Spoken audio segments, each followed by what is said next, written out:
noche he tenido un sueño especial. He soñado con una escuela diferente. Esos niños estaban deseando ir a la escuela para poder jugar todo el rato. Si te gustaba pintar, podías pintar. Si te gustaba correr y saltar, podías hacerlo. Los mayores les comprendían y les hablaban bonito, como dicen en Perú.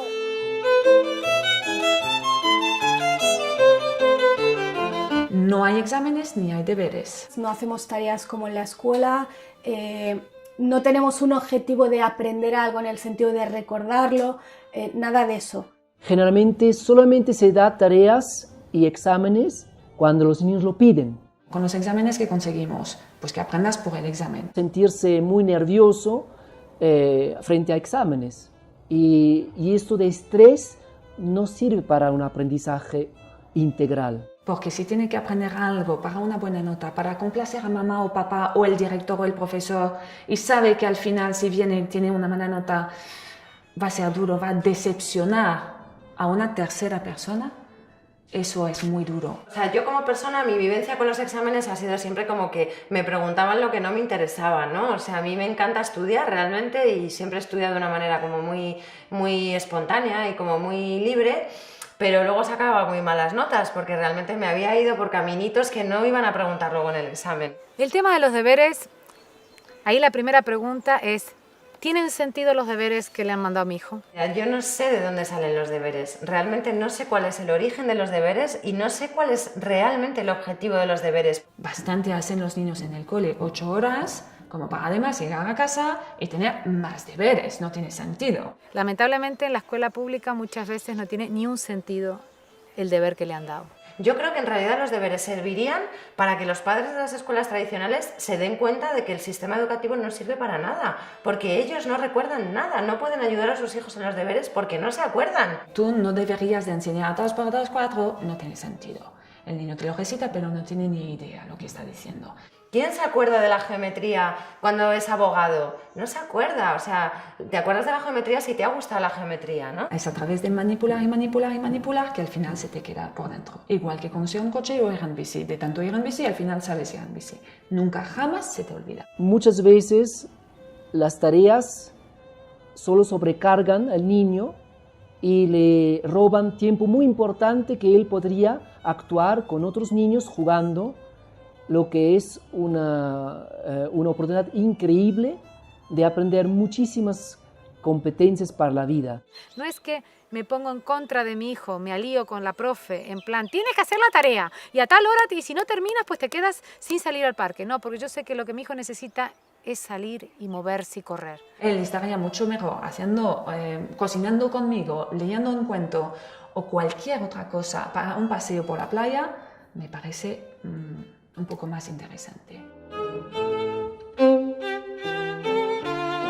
Nada más entrar, los niños entran y tienen acceso al material. Los niños llegan, se ponen a jugar de manera libre, la maestra hace alguna actividad que tenga sentido, sobre todo algún proceso real, o sea, no es que hacemos plastilina, sino que, por ejemplo, la manera de modelar es hacer pan que nos lo comeremos mañana, es decir, cosas reales con sentido y que el niño si quiere interviene y si quiere no interviene. Podemos estar un día visitando un museo y estar 7 horas viendo cuadros y eso está tan bien como estar un día toda la mañana viendo películas, porque con eso también se aprende. Pero también regar plantas, también cuidar de los animales, que solemos tener animales, es importante. Tenemos talleres de ciencias, un club de lectura, hay un club de historia, hay salidas, hemos hecho salidas de observación astronómica. Pero también las reglas de sociedad, decir buenos días, adiós, gracias. También todo esto hace parte de la vida práctica. O sea, no hacemos nada que la gente que está mentalmente escolarizada se pueda imaginar o pueda entender. Tenemos una reunión semanal en la que tomamos las decisiones de tipo organizativo que tenemos que tomar. Contamos con una asamblea semanal, que es un lugar de encontrarnos, de plantear conflictos. Hay una asamblea que hacen los del grupo de infantil, hacen sus asambleas concretas Porque es verdad que, bueno, las necesidades normalmente en esa edad son diferentes. Plantear proyectos de que distintos puntos de vista puedan ser compartidos y en algunos casos llegar a acuerdos y en otros casos reconocer que somos distintos. Todos estos temas pues se resuelven pues hablando y organizándonos. Y también las reflexiones, qué está sucediendo en el lugar, estamos siendo realmente lo que queremos ser, estamos haciendo lo que queremos hacer. La idea es que el proyecto esté gestionado por todas las personas que lo conformamos, es decir, niños y niñas y adultos, ¿no? En el caso del jardín del planteamiento Waldorf no existe la asamblea, no hay asamblea. No hay asamblea porque en realidad todo es como si fuera una asamblea, o sea, no está delimitado. Por eso no está nada fijo. Hay escuelas que van a tener una asamblea fija todos los días a una hora, otros que 2 o 3 al mismo día, otros que ninguna. Todo es fluido porque somos únicos y el grupo que se forma en nuestra clase es único. Si tu hijo no quiere aprender, le pasa algo grave a tu hijo. El aprendizaje se produce, como dice uno de mis maestros, Daniel Greenberg, desde que te levantas hasta que te acuestas, desde que naces hasta que mueres, estás permanentemente aprendiendo. Nacemos para aprender, no podemos dejar de aprender, o sea, es que hemos nacido para ello, ¿no? Intenta durante un día no aprender nada, verás que no puedes. Es imposible. El aprendizaje es un proceso que va de dentro a fuera. Que es algo activo.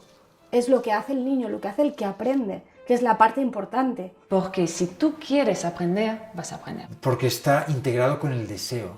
Tú cuando te interesa aprender a tocar la guitarra porque tú quieres, tocas. Pero si le aprendes una poesía por tener una buena nota, por que tu mamá te diga muy bien cariño... Puede ser vivido como violencia, porque ahora no quiero aprender esto, pero me están obligando. La enseñanza puede ser invasiva, puede ser una agresión. Cuando yo intento enseñar algo a alguien que no está interesado o que no está capacitado, eso es una agresión. La enseñanza es un proceso que va de fuera a adentro. Alguien de fuera enseña a otra persona, ¿no? Entonces no es un aprendizaje que quede tan integrado. Cuando te meten en el conservatorio de pequeño, una gran mayoría aborrecen la música, por lo menos durante unos años, ¿no? Otros, pues, tienen más dones para la expresión musical y en 2 años son capaces de hacer casi 4 años de conservatorio de piano. Te pongo ejemplos reales, ¿no? Y en nosotros mismos podemos tener un ejemplo, o sea, seguramente, bueno, yo vengo del sistema educativo tradicional, pero sé que lo que he aprendido en mi vida, porque he querido aprenderlo, lo he aprendido muchísimo mejor y he tenido unas ganas inmensas. Me he tirado horas enfrascada en un aprendizaje porque me ha apetecido a mí, he querido seguirlo, ¿no? Esa es la clave de la cuestión, que no todos aprendemos igual, no hay un sistema mejor que otro. Cada uno tiene sus dones, cada uno tiene sus talentos y encuentra su manera. Entonces, un niño en libertad aprende muchísimo más en realidad. O sea, no solo es que no deja de aprender, sino que tiene muchas más ganas porque nadie se las corta, nadie le obliga, nadie le dirige. Todos los niños son curiosos, cada 2 por 3, ¿esto qué es, mamá? ¿Esto para qué sirve? Todo lo tocan, todos lo decimos, todos lo tocan, todos lo ponen a la boca. ¿Por qué? Porque quiere aprender, es curioso. La curiosidad es casi el motor del aprendizaje. Y por mucho que nos empeñemos y por mucho que se empeña el sistema educativo en que dejemos de desear aprender porque nos obligan y nos guían y nos marcan y nos coartan, aún así seguimos teniendo ganas de aprender. Aprendes a base de experiencias, aprendes a base de errores y a los niños no se les deja equivocarse. El número de niños que hay por aula y el no poder decidir nunca o recibir una atención individualizada, el que no hubiera un respeto por los ritmos, que no se pudiera jugar más tiempo que hacer fichas, que cosas que tú recordabas de la escuela que no te habían gustado, ¿no? Y en las que estaba pues, evadiéndome constantemente, ¿no?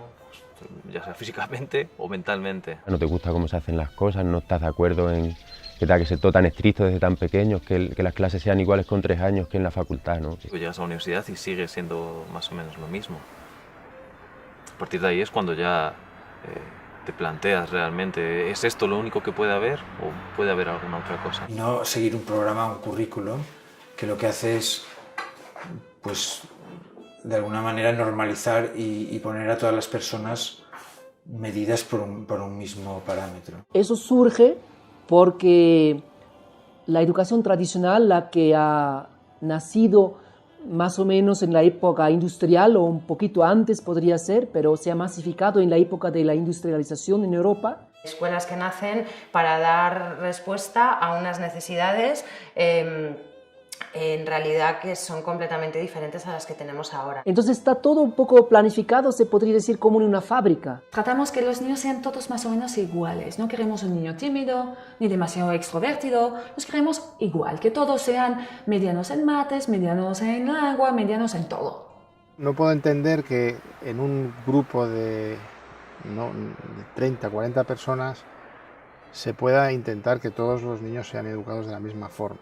Y como esto no es natural, es un espacio bastante artificial, también la mezcla por edades no existe, entonces es todo homogéneo, monocultura casi. Es que no permite esa personalización de la educación que al final es lo único que sirve y que hace falta. Ya no hay un monopolio de la información o del conocimiento, de la sabiduría en manos de unas pocas personas como antes los sacerdotes o los profesores, sino hoy en día es tan accesible la información que ya no tiene mucho sentido. Toda esta cosa del acúmulo de información es algo que ya está obsoleto, porque tenemos ordenadores, tenemos cerebros externos que cumplen esta función.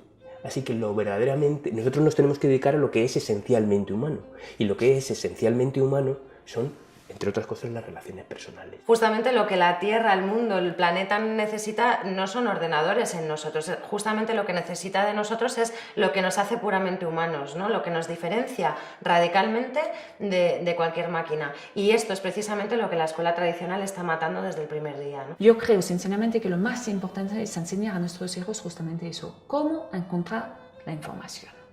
Cómo buscarla y cómo encontrarla y saber distinguir de la que me vale y la que no tanto. Entonces, hoy en día hay un fuerte apoyo de muchas áreas de las ciencias que apoyan un cambio, que sugieren un cambio en educación. Lo que nos dice la vida, lo que nos dice la biología es que la biodiversidad es fuente de promoción de vida. Es decir, donde hay diversidad, hay mucha vida. Es decir, el mundo progresa porque cada uno se dedica a una cosa diferente. Esos barrotes a las ventanas y los niños sentados sin ni siquiera derecho a levantarse, tienen que pedir permiso para ir al baño. Se basa en lograr disciplina en un espacio cerrado donde se busca sobre todo enfocar en enseñar contenidos. María Montessori desde hace más de un siglo escribió muchos libros, como La educación y la paz, es uno de sus libros, diciendo todo lo que estoy diciendo, que ya a su época comparaba la escuela normal, para llamarla de una forma, con una preparación para la guerra. Y decía, no, tenemos que preparar a nuestros alumnos para la paz en libertad. Un grupo de familias, la mayoría del grupo de la estancia de aquí de Cáceres, empezamos a reunirnos y a comentar pues, los desacuerdos que tenemos con la escuela convencional. Bueno, como somos padres, los fundadores de este proyecto, vimos la necesidad en nuestra propia vida, ¿no? Y esa hija nos trajo una revolución personal. Hice un viaje conociendo diferentes escuelas, diferentes pedagogías, diferentes métodos. Decidí irme alrededor del mundo para tratar de conocer más métodos y más escuelas Montessori. Empieza a mirar en internet y que hay un montón de escuelas libres, que está Paideia, que está Doniés, que hay un montón de escuelas que llevan una veintena de años. Y con eso empezamos en Salamanca un proyecto educativo, a lo que llamamos un proyecto educativo de educación libre. Una cosa es la pedagogía alternativa y otra es la libre. El movimiento de la educación alternativa, digamos, aunque es una definición que se hace en singular, la educación alternativa, en realidad lo que hay es una diversidad ingente de educaciones alternativas. Que como en todas las cosas, pues hay corrientes más innovadoras, hay corrientes más cerradas. Gente de todos los niveles socioeconómicos, gente de todas las confesiones religiosas, y gente atea y gente agnóstica, y gente con todas las ideas políticas. O sea, el espectro es amplísimo, tan amplio como la propia sociedad. Creo que es tremendamente importante que haya todas esas diferencias. Esto es positivo, no es negativo, es positivo. Escuela alternativa significa una alternativa al sistema vigente. Y eso entonces también es un concepto relativo, porque, por ejemplo, la escuela en Finlandia el modelo educativo finlandés para nosotros sería un modelo de escuela alternativa. Es decir, la alternativa a lo que hay. Es un espacio donde se trata, lo primero, se trata a la persona de manera diferente, ya ni siquiera digo al niño, digo a la persona en general, ¿no? A todas las personas de manera diferente. El pilar básico de la pedagogía de la caseta es el respeto hacia sus necesidades. Y con el niño lo más grave es que cuando nace lo respetamos que aprenderá a caminar, que aprenderá a agarrar cosas, que aprenderá a hablar, todo eso lo respetamos y de repente cuando cumplen 3 años ya no confiamos en ellos y ya tenemos que empezar a dirigirles y ahora todos tienen que hacer esto y ahora todos tienen que hacer esto. Buscando metodologías más activas, quiere decir donde el alumno está más considerado como un protagonista, participe en el proceso y no tratan al niño como un mero objeto. Entonces, esa actitud participativa de también poder expresar lo que uno siente, lo que uno piensa, eso ya es una característica totalmente esencial de no estar simplemente calladito, obedeciendo, quietecito en la silla. Y dentro de estos principios hay una diversidad importante. Hay quien lo hace en casa. Y en casa no significa físicamente en casa, sino que significa en familia. Porque hay familias que educan en casa que sí se ponen en el rol de profesor y distinguen el horario de, bueno, de 9 a 12 estamos estudiando y yo te estoy enseñando y luego ya vuelvo a ser tu madre y hacemos lo que sea que tengamos que hacer. Yo no hago eso, de hecho el unschooling consiste en no separar el tiempo de aprendizaje del resto de la vida. Agregan al aspecto activo del aprendizaje una cierta libertad y también una participación democrática o por lo menos una consideración de la opinión de los alumnos en el mismo proceso de aprendizaje. Si se les deja desarrollar su propio deseo, ellos saben lo que necesitan. Es una educación basada en la confianza. Confiar en que ellos van a actuar de una manera que va a ser buena para ellos. Siempre que hablamos de escuela libre o democrática, siempre sale lo de hago lo que me da la gana, ¿no? Es como la frase que siempre sale, pero hacen allí lo que les da la gana. Confiar no quiere decir dejarles hacer lo que quieran, tampoco. Dejarles que se den golpes, ni que se... no. Dentro de una escuela democrática, paradójicamente, hay muchas normas y muy claras. Límites, normas de a su ritmo, el respeto. Y va aprendiendo a través de esos límites que existe otro, que hay que respetar también al otro. Respeto por la forma de comunicarte, respeto por las opiniones de los demás, respeto por el entorno. Pues esos son los límites que ayudan a crecer.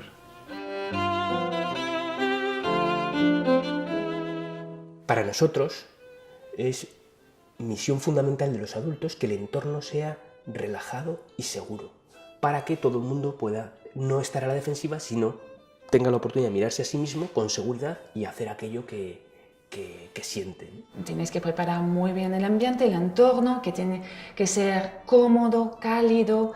María Montessori llama a sus escuelas la casa de los niños. Después, la práctica psicomotriz también aporta una metodología por espacios. Y lo muy divertido es que todo el mundo en España habla de la educación con rincones.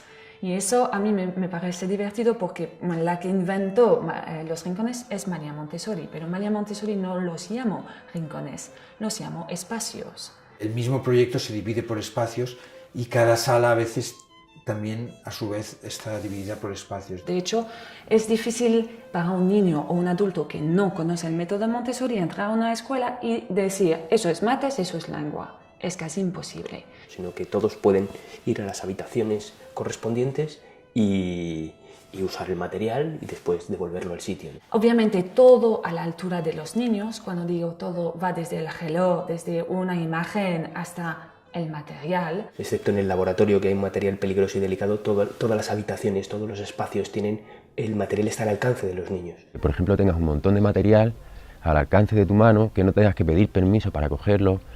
Y bueno, este espacio grande tiene una zona de artística, una mesa que sirve además también como para reunirnos, para hablar. Es una mesa muy grande en la que cabemos todos. Hay sillas, hay mesas, pocas, no hay una por niño, sino que hay, ¿vale? Suelen ser ligeras y obviamente de madera. Y luego hay otra sala que es un poco más grande, más amplia y más más vacía, con unas colchonetas y donde es la llamamos la sala de movimiento. De repente crees que no hay nadie, aparecen dos debajo de un colchón. Y esa habitación la verdad es que la que menos cosas tiene y la que más movimiento recibe. Si necesita mover el cuerpo, encuentra su lugar. Si necesita una actividad más tranquila, plástica, también encuentra su lugar. Y luego hay una cocina muy grande donde hacemos talleres de cocina, aprendemos recetas, experimentamos y así. Por definición, cuando dos personas están juntas y conviven juntas, hay conflicto. Permitir a niños que estén jugando hora y media juego libre, ininterrumpidamente, es el mejor caldo de cultivo para los conflictos y para su resolución. El nivel de conflictividad, de pelea, como decías en tu pregunta, es extremadamente bajo. Lo que está claro a lo mejor es que no hay una manera concreta de resolver un conflicto, no hay una receta para resolver conflictos. Esa sencillez ya da mucho menos competitividad, o sea, ya promueve menos al conflicto. Sabemos que hay espacios más conflictivos y espacios menos conflictivos. Para nosotros, el conflicto es prioridad. Las relaciones humanas son prioridad, porque nadie puede desarrollarse a sí mismo si tiene que estar a la defensiva. O sea, siempre nos estamos moviendo entre un espacio de seguridad, porque el espacio creado por el adulto es un espacio de seguridad, y el permitir la máxima autonomía. Y nosotros definimos este lugar como un lugar donde tenemos que aprender a saber hasta dónde nos podemos expresar, porque los demás también tienen su necesidad de espacio de expresión y nos vamos a rozar. La primera idea es que el conflicto lo pueden resolver ellos. En principio deben resolverlo ellos. A veces es peor intervenir y el conflicto se resuelve peor si interviene un adulto o dos adultos que entre ellos. Si hay un momento de físico, de empujones, metes las manos por medio sin decir nada y te esperas a ver si son capaces de intentar hablar. No permitir que la agresión se dé, que suba el nivel de agresión, ni verbalmente ni físicamente. Uno puede decir todo aquello que siente sobre la otra persona, sobre lo que sintió con la otra persona hizo. Intentas no meterte y sobre todo no dar tu opinión. Sin tomar partido por uno de los dos, sino intentando que siempre sea algo lo más objetivo posible. Ni a lo mejor sabes si esa persona ese día viene más revuelta. Algunos pues han vivido situaciones muy difíciles, otros no. Unos piensan de una manera, otros piensan de otra. Entonces partimos de la base que en todo caso todos son víctimas como mucho. Sin juzgarlos, mediar en los conflictos para que todo el mundo tenga la oportunidad de escuchar el punto de vista del otro y en ocasiones se llegue a acuerdos y en ocasiones pues se constate que hay diferencias. Y luego es muy bonito también ver qué normas surgen a partir de ahí. Y aparte, después reflexionar sobre si como hemos actuado es como deberíamos haber hecho, si podíamos haber hecho alguna otra cosa que hubiera sido más justa para todos, o que hubiera llevado a otra solución. Es que es una maravilla, ¿no? Lo que se puede llegar a crear, ¿no? y a solucionar y de qué forma, ¿no? Gran parte de lo que eres como adulto se lo debes a lo que fuiste como niño, por lo tanto sí que va a ser muy importante qué tipo de relaciones has tenido, cómo has sido educado, ¿no? Todas las fases que vas a tener de mayor las pasas primero de niño. Vemos que tanto más pequeño es el niño, tanto más huella deja lo que hacemos para el resto de su vida. Entonces, si tú de niño has tenido la opción de construirte herramientas, cuando seas mayor te vas a poder adaptar. Sin duda. La capacidad para mirarse dentro tiene que ver con cuáles han sido tus experiencias emocionales, sobre todo en la primera infancia, ¿no? Es donde más responsabilidad hay, porque ahí es donde se crean las bases de la persona. Para nosotros Guaira no es el espacio donde ellas se educan. No me gusta llamarlo espacio educativo porque creo que es solamente un elemento más de su desarrollo. Porque la educación es eso, está todo unido. Aprenden a escribir igual que aprenden a hablar, igual que aprenden a caminar. Lo que recibimos son muy pocas iniciativas para aprender a leer, digamos como un taller formal para leer, para escribir o para sumar o para la aritmética básica. Tanto el tema de la lectura la lectoescritura como el tema de los números, se da de una manera espontánea. Lo importante no es leer y escribir, lo importante es comunicarse. La lectura y la escritura son aprendizajes instrumentales para lograr un fin que es la comunicación. Y los niños y los jóvenes están deseosos de comunicarse. Cuando el niño está en ese periodo, el del lenguaje es muy fácil de ver, porque los niños ven una letra y siempre están, mamá, ¿qué pone aquí? ¿No? O sea, si un niño está escribiendo así es que no está preparado para escribir todavía, porque vemos que toda la atención está puesta en controlar este cuerpo totalmente descontrolado. Pero a lo mejor con 7 o 8 años no saben leer, y con 10, yo he visto chavales en escuelas con 10 que estaban aprendiendo a leer, pero cuando quieren aprender tardan muy poco. Entonces hay que distinguir entre el proceso de escribir como tal y todo lo que hay antes para que este proceso sea rápido, fácil, alegre, divertido y exitoso. Un niño de 2 años que me dice, tengo sed, dame agua, le doy agua. Si ese mismo me dice, tengo sed de conocimiento, quiero aprender, ¿quién soy yo para decirle, no cariño, tienes 2 años, espérate a 7 años? No tiene sentido. Y nos damos cuenta, sin embargo, que los niños saben hacer esto, pero no lo hacen a través de lo que denominamos en la educación convencional clases. Partimos de la base que no hace falta, que con ser una vivencia es suficiente. Y lo aprenden de manera libre y espontánea, sin que nosotros pongamos ahí una intención. Porque las matemáticas es la vida misma, todo es matemática. Un pastel que lo separamos, cuántos somos, lo dividimos, pero todo en lo inconsciente. No se hace ningún llamado a que esto entre en un plano consciente. Simplemente sabiendo contar hasta 10 y ciertas reglas de juego, eran capaces de hacer divisiones por 2 cifras sin saberlo. Siempre pongo el mismo ejemplo. Cuando coges una receta de cocina, ¿qué tienes que leer? Lo primero, leer. Eso es lengua. Pero luego tienes que calcular, porque las recetas suelen ser para 4 personas. ¿Y qué hago si tengo 8 personas? Multiplicar. Eso es matemática. Entonces está todo unido. No deberíamos nunca separar las materias. Y luego se comen el pan, además. El gran problema es el desconocimiento, hay mucho desconocimiento. La gente no se puede imaginar una escuela libre. Tú hablas de una escuela libre y la gente te pregunta, pero no entiendo, llegan y están todos juntos y no hay clase y no hay aulas y ¿cómo funciona? No se imaginan. La zona de confort que es difícil romper. Eso es también una barrera muy, muy, muy difícil. O sea, la libertad da miedo en realidad. Bueno, ya habló Erich Fromm en su momento, ¿no?, del miedo a la libertad.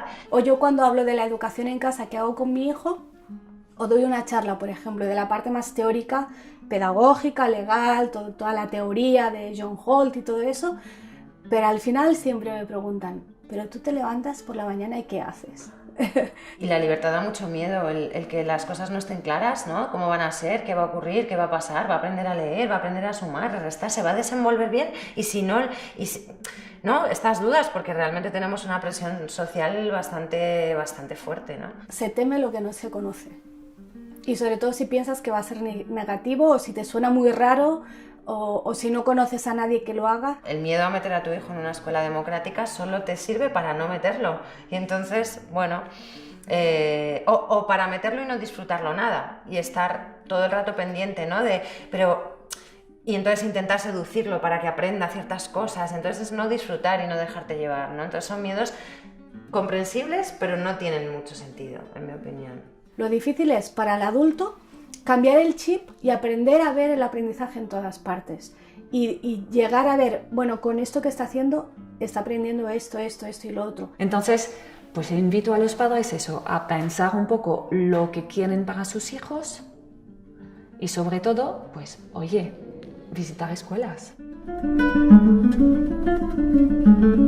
Niños jóvenes que salen de la escuela, una escuela alternativa libre, con su concepto más integral, interdisciplinario, holístico, tienen realmente las herramientas para poder gestionar problemas. Porque se han encontrado con mucho entrenamiento, con muchos conflictos que han ido resolviendo ellos. Y además han aprendido muchas habilidades que no se enseñan en las escuelas tradicionales, por ejemplo, habilidades sociales. Son niños que tienen unas capacidades diferentes, eso es verdad, y de repente son niños que a lo mejor tienen una capacidad de argumentar sus necesidades de una manera que llama la atención. Eso puede ocurrir. Habla con cualquier persona. Son niños que ven a un adulto y te van a preguntar cosas, ¿y tú qué haces? ¿Y cómo te llamas? Y que veo a veces niños de otras escuelas que hasta les da miedo hablar con un adulto o con un niño que va en otra clase superior.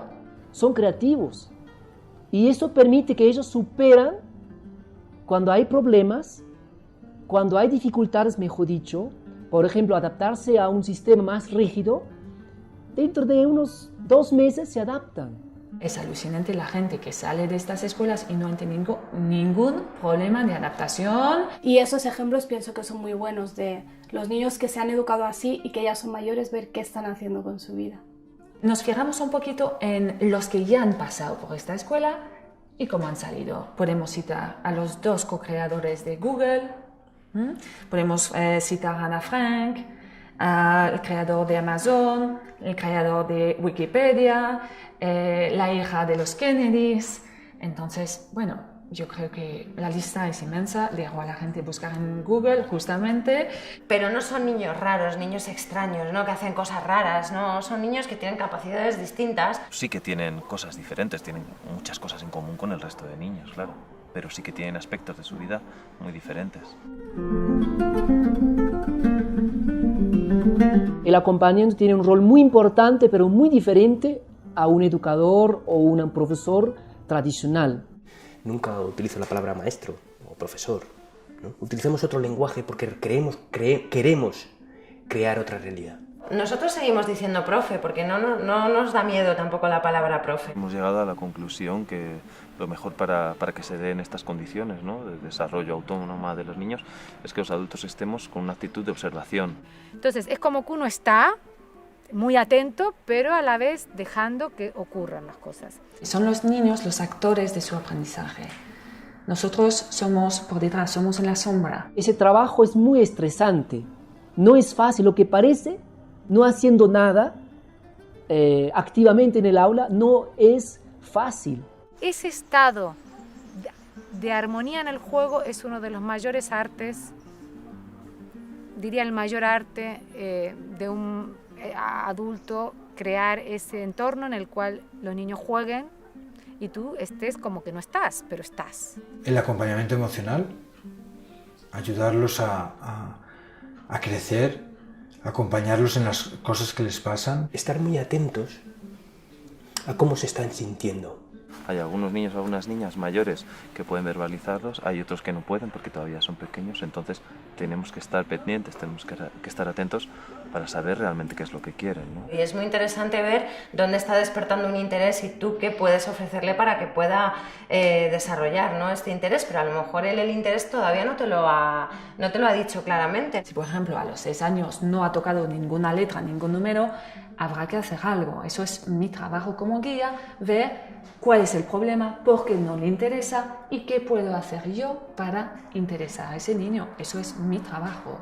Y crear contextos y crear situaciones en las que ellos también puedan desarrollar sus proyectos. Pero son los niños quienes deben de aprender a servirse, a ver, a gestionar también su cuerpo. Tengo hambre, necesito desayunar. La misión de los adultos también es el de ser buscadores de recursos. Bueno, más que buscadores, encontradores de recursos, ¿no? Como Pipi Calzas Largas. Y otra de las labores es ser mediadores entre los niños y las niñas y los recursos. Cuando un niño o un joven muestra un interés, las personas del equipo de adultos, si uno de nosotros sabe de esto, entonces lo acompaña.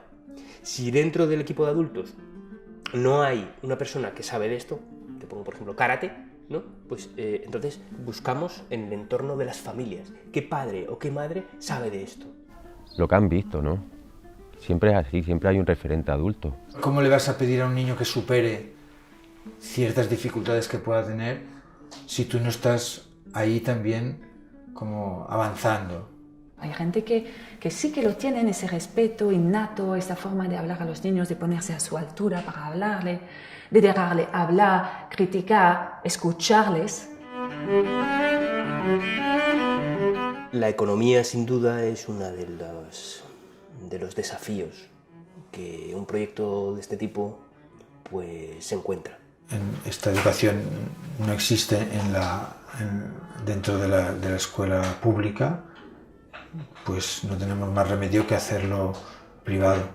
Y sin duda esto, que es una iniciativa privada que no está subvencionada con fondos públicos, pues se alimenta de las cuotas que pagan la familia. La única entrada de dinero de los proyectos son las cuotas de las familias. Aparentemente se necesitan muchos recursos para hacerla bien. Lleva a que sea una escuela cara. Porque es necesario, a cuantos más niños hacen falta más acompañantes. Y los acompañantes cobran un sueldo simbólico por estar aquí y entonces, bueno, hay una parte de sueldo económico y mucho capital humano. Entonces nos veíamos en la disyuntiva de o no hacerlo o hacerlo con cuotas altas. Según qué países, vemos que cuanto la economía más delicada es, tanto más diferencia hay y tanto más una escuela Waldorf significa ya todo un pack de cierto nivel. Si hay gente que no tiene acceso al proyecto por el tema económico, te hace plantearte hasta qué punto estás haciendo algo alternativo o estás haciendo algo de élite. Cuando empezamos con el proyecto, algo que teníamos claro era eso, ¿no? Que queríamos que fuera accesible a todo el mundo y que lo económico no fuera una barrera. A veces hemos tenido como un diálogo con perspectivas más sociales, de que esto tiene que llegar a todo el mundo. Ahora mismo Guaira es un lugar donde lo económico no es barrera para nadie. Estamos poniendo unos 20 euros al mes para gastos diversos, pues fruta o materiales o alguna visita, alguna salida y cosillas así que hacemos. Y nada más. Y nos planteamos ahora la opción de dar becas a gente que no pueda acceder, ¿no? Por problemas económicos. También tenemos socios que pueden colaborar con la ONG porque creen en la escuela democrática, en la educación democrática y quieren que esto se extienda y que sea una cosa que crezca y evolucione. Somos especialistas en llegar a acuerdos con las familias para que esto no suceda, para que nadie se quede fuera por dinero. Es en todo caso el Estado el que puede favorecer que este tipo de educación llegue a todo el mundo si es que lo estima conveniente. Que si uno realmente quiere crear un centro que sea un poco diferente, al final no puede. Si tienes que cumplir todos los requisitos, vas a acabar creando una escuela como todas las que ya existen. No es ni siquiera legal, realmente hay que decirlo claro, es ilegal educar en casa en España. Técnicamente es lo que se llama inseguridad jurídica, que es lo peor que le puede pasar a un Estado que se llama democrático y de derecho, que significa que uno, aun conociendo las leyes, nunca puede estar seguro de si puede o no puede hacerlo o de qué consecuencias va a tener hacer, en ese caso, educación en casa o educación alternativa, fuera del sistema oficial. Hay que fijarnos mucho también en la ley de cada país, porque cada país tiene unas leyes muy complicadas. Luego la regulación es diferente en cada país. Hay países donde es muy libre, donde prácticamente no hay ni requisitos ni controles, y países donde está mucho más controlado. Esto, bueno, puede echar para atrás porque en el fondo las familias que van a un proyecto así están desescolarizando a sus hijos oficialmente. A todos los efectos son personas que educan en casa, son niños educados en casa. A nosotros nos gusta hablar de las leyes internacionales que hablan del derecho de los padres de elegir la educación que prefieran para sus hijos. Nos gusta hablar de la Constitución, que habla de derecho a la educación, de libertad, de pues lo mismo que los padres eligen. Pero es que luego está la ley, que es la que establece los 10 años de escolaridad. En la educación infantil no es problema, porque al no ser obligatoria, pues los niños pueden ir a donde los padres decidan. Después, tanto con la LOE como con la LOMCE, se pasa de hablar de educación obligatoria a escolarización obligatoria. Solo con ese cambio de término ya se nos ha caído el invento. Los que tenemos hijos mayores sabemos que dentro de unos años, cada vez menos, vamos a tener que plantearnos seriamente el tema de la escolarización. El problema es que aquí se está interpretando restrictivamente, incluso el propio Tribunal Constitucional lo interpreta de forma muy restrictiva y entiende que escolaridad significa escuela presencial en un centro docente homologado por el Estado y nada más. De hecho no existimos como actividad, ¿no? Entonces en cada ayuntamiento pues se va resolviendo como se puede. Y no se admiten tampoco las llamadas escuelas libres porque no cumplen los requisitos de creación de centros docentes que la ley establece. Entonces, cada proyecto está constituido a su manera. Habrá proyectos que son asociaciones, otros son empresas. Otros que son gabinetes psicopedagógicos, pero que ofrecen un espacio de educación alternativa. Ojo de Agua es una sociedad limitada. Hasta ahora nos hemos constituido como asociación. Pues nosotros funcionamos como una ONG que ofrece servicios y cobra por estos servicios. Muchas personas no tienen ningún problema, pero hay personas que sí se ven perseguidas por la administración. No es una persecución activa, tampoco es que el Estado esté pasando lista todos los años para ver qué niño no está escolarizado, pero sí que a veces se han dado problemas. Por la vía legal en primaria es complejo. Se puede hacer y hay muchas soluciones que se han creado, ¿eh? Algunas sí se han conseguido homologar, algunas están como escuela privada extranjera. Lo único que ocurre es que, bueno, como mucho, lo peor que te puede pasar después de un proceso larguísimo judicial de servicios sociales, tal, lo peor que puede pasar es que te obliguen a matricular a tu hijo en un colegio tradicional. Hay gente que educa en casa que nunca ha tenido problemas, hay gente que la han obligado a escolarizar, hay gente que ha tenido un expediente abierto y luego se ha archivado. Hay muchos expedientes que nunca se han archivado oficialmente, pero que se han quedado ahí, no sé si olvidados en un cajón, no sé si adrede o por descuido, pero que llevan años que ni avanzan ni se cierran. Me dijeron una vez a mí, te tragas alguna espina, pero te comes el pescado. Nosotros definimos la familia como el ecosistema más esencial para el desarrollo sano de los niños y de los jóvenes, de los seres humanos. Las familias es un pilar fundamental. Hay una forma de incluir a la familia dentro de la escuela y que no sea la escuela por un lado, la familia por otro y los niños no sepan de verdad, ¿no? O que haya una coordinación entre los profesores y los padres y una comunicación y se hagan las cosas a la par. De hecho, nosotros decimos que es condición que haya líneas de comunicación permanentemente abiertas entre los padres y el equipo de adultos para que lo que pase en la casa se trasvase la información a Ojo de Agua y lo que pase en Ojo de Agua se trasvase la información a la casa. Aparte de eso está toda su implicación humana en las reuniones que hacemos juntos y compartimos cómo vivimos la educación. Claro, esa implicación también se aprecia en lo difícil que resulta encontrar personas que sigan el proyecto. Porque las familias que se acercan al proyecto de alguna manera están buscando ese respeto. Y ahora hay 17 proyectos en la Red de Educación Libre de Cataluña y otros tantos que están a punto de entrar, o sea que ha sido realmente una explosión. Y en general yo creo que ahora hay un despertar general y si se podría decir, por ejemplo, hay movimientos mundiales como la educación democrática, que tiene una red internacional donde se muestra que en todos los continentes hay movimientos en esa dirección. Pero no hay una estructura piramidal en el que una persona haga un gran descubrimiento y luego todos los demás sean seguidores. Guaira funciona de esta manera, en este lugar en concreto, y no creemos que sea ni siquiera exportable a otro lugar. Las personas que lo formamos somos estas, y con nuestras características propias formamos este espacio. Está bien que haya un abanico amplio, que esté la escuela Waldorf, que esté la escuela Montessori, que esté que los WIL, que haya diferentes movimientos simplemente para mostrar otra cosa es posible. Y que luego cada uno pueda elegir si yo prefiero ponerlo aquí o allá, que tengan esta elección. Nuestro objetivo no es que esto se expanda, nuestro objetivo es que cuando alguien quiere saber lo que es, pues que pueda hacerlo y pueda llegar, pero no es ninguna labor de convencer a nadie.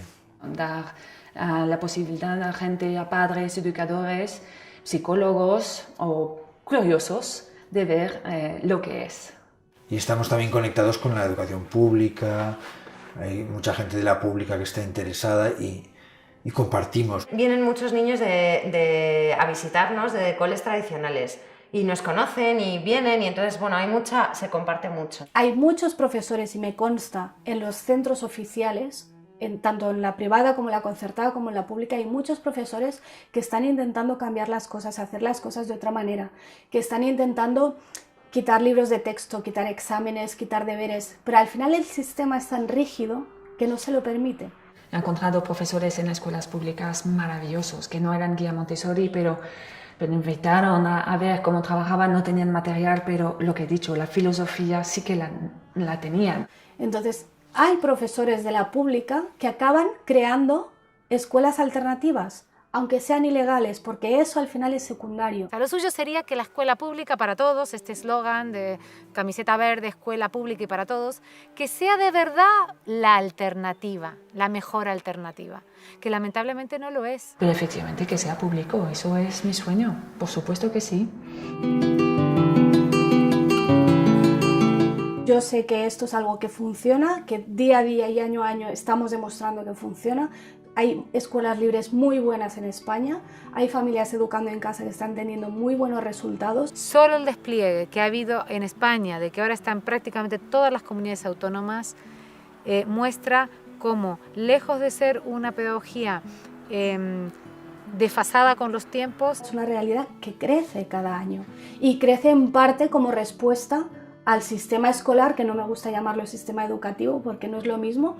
El sistema escolar está fracasando, le está fallando a muchos niños. La buena solución es que todavía nos queda mucho por hablar con los poderes públicos, para que reconozcan que nuevas realidades, que yo creo que es parte de su función también, nuevas realidades emergen y ellos tienen que estar atentos, es parte de su trabajo también, estar atentos a las nuevas realidades para que la evolución social se vaya produciendo. Y ahora quien más, quien menos, ha visto un reportaje, ha leído un artículo, incluso conocen a alguien que lo está haciendo y por eso cada vez más gente se lo plantea también, porque se va conociendo. Justamente hoy nos han llamado de un cole público, de un municipio de aquí al lado, donde están haciendo un grupo de trabajo de investigación de escuelas alternativas, de educación alternativa, y nos han pedido venir a conocer el proyecto. Y hay algunos estudios, pero poquitos. Yo creo que aquí nos falta eso, una base un poco más formal para demostrar realmente qué es lo que se está haciendo. El mundo está continuamente en cambio, entonces lo que nos valía en nuestra época ya no es válido. Entonces no podemos enfocar en contenidos inciertos. Tenemos que enfocar en otra forma de educar. ¿Qué ciudadanos queremos y nos interesa para nuestro sistema? En esa línea, lamentabilísimamente, está nuestra educación oficial. Reflexionando después te das cuenta de que eso es lo bueno para tener después adultos que sean obedientes, que no cuestionen las normas. Si tú coges a Leonardo da Vinci y le encierras durante 8 horas al día en una escuela a hacer una hora de matemáticas, una de lengua y una de historia, adiós da Vinci, adiós genio. Se acabó. Entonces tenemos que ver qué es lo importante, qué queremos enseñarle a nuestros hijos. ¿Para qué estamos enseñando lo que enseñamos? ¿Para quién educamos? ¿Educamos para esa sociedad o educamos para el ser y para que desde este nuevo ser pueda surgir una nueva sociedad? Y no adaptar a los niños a unas necesidades de, digamos, de producción, ¿no? Para que se adapten a un tipo de trabajo. Es que te puedas acabar dedicando a algo que te guste. Al final la educación es para eso, no es para memorizar las capitales del mundo ni para hacer derivadas ni nada de eso. Es para ver qué vas a hacer con tu vida, para eso es la educación. Los que trabajamos con niños trabajamos con la siguiente generación. Trabajamos a plazos larguísimos. Allí cuando eres maestra, cuando tienes a tus niños delante, tienes el futuro delante. Y estamos absolutamente necesitados desde el punto de vista económico, esto lo cuento para los economistas, para los políticos, de creatividad y de innovación. Para salir, como digo, de la situación en la que estamos. Y me parece que es lo que queremos todos para nuestros hijos, para que luego, visto la crisis que hay, los que se salvan son los que tienen idea. Los que dicen, vale, se me ha cerrado una puerta, no hay una ventana abierta, pues venga, salgo de ahí. Y no es que la intención sea de cambio social. O sea, no tenemos el modelo de sociedad que queremos y educamos en función de ello.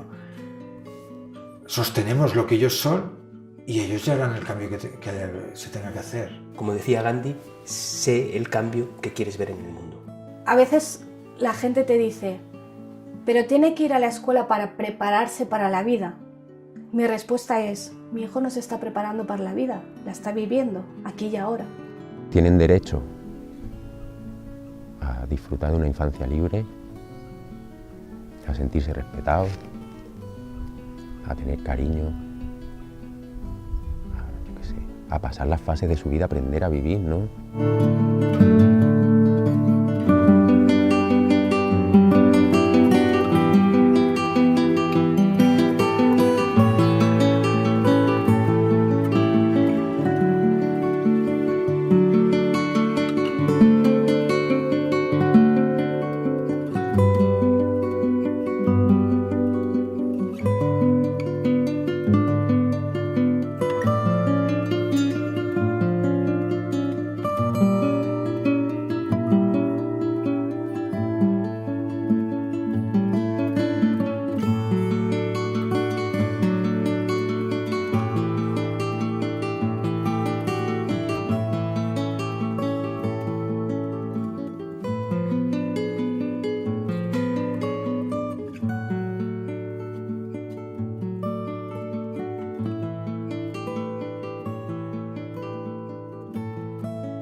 es bonito verlos como...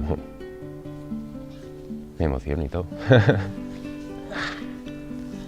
Ay, a mí se mueve mucho.